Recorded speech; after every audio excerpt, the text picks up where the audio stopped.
Hi guys! Gagawa ako ngayon ng homemade longganisa. Ito siya guys, ang aking giniling. Kalahating kilo siya guys. Ano siya, may kunting taba. Hinahaluan ko siya ng kunting taba. Ayan. Tapos, meron akong paminta. Isang kutsarita. Asin. Isang kutsarita. Bawang, isang kutsara, toyo, 2 kutsara, brown sugar, 3 kutsara. Tapos guys, haluin natin lahat ito. Ayan, ilagay ko na yung bawang, tapos yung asin, yung toyo, tsaka paminta, brown sugar,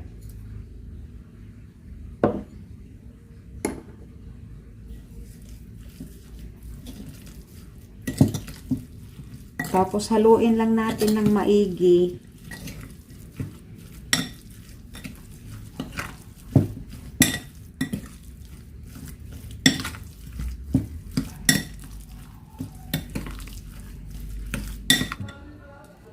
Ito na guys, babalutin ko na siya. Gagamitin ko ito, wax paper. Bibilogin ko muna siya. Para akong gumawa ng suman nito. Yan, ganyan lang.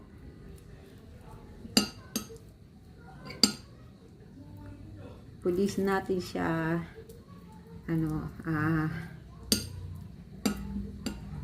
yung siksik, hindi siya masiksik kasi gawa ng hindi yung yung talagang pangbalot ng longganisa.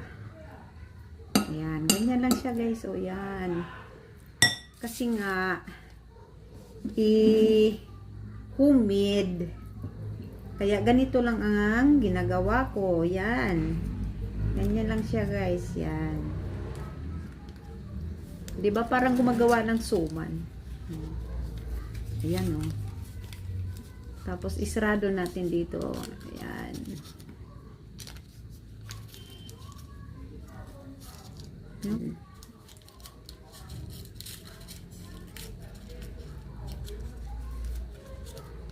Yan siya guys. Oh, ganyan lang. Ganyan lang. Mabibilog yan eh. Mamaya pag mabibilog yan. Yan. Ganun lang. Ganun. Gaganunin natin lahat. Siguro itong ginawa ko, makagawa to siya ng mga 10 piraso. Ganito kalaki. Yan. A few moments later. Ito guys, pagkatapos ko siyang balutin, ilagay ko siya dito sa aking Tupperware para ilagay sa freezer. Kasi pwede siya magtagal ng 1 linggo. So, yun, pwede natin siya kainin kung gusto natin sa umaga, magprito. Kukuha lang tayo ng gusto natin ilangan ang pwede natin kainin. Kasi hindi ito pwede magtagal kasi wala naman tayong preservatives dito eh. Ano lang ito siya for 1 week. Ayan. Ayan. Ito na siya guys. Tapos ilagay ko na siya sa freezer. Ayun guys. Yung gumawa ako ng yung lulutuin ko. Yung pinorma ko lang siya ng ganito.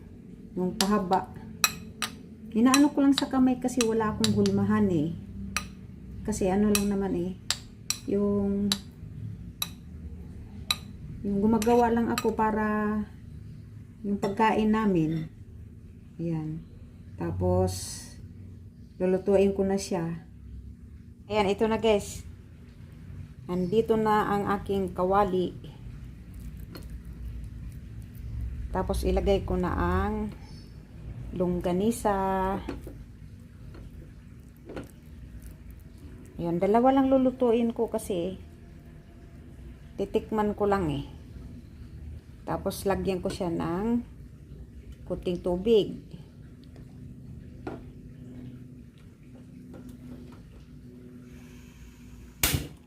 Yun, lagyan natin ng apoy.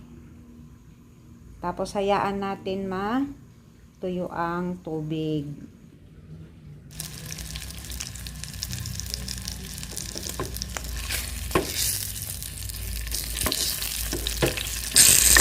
Ito na guys, okay na ito siya, luto na. Thank you for watching, bye!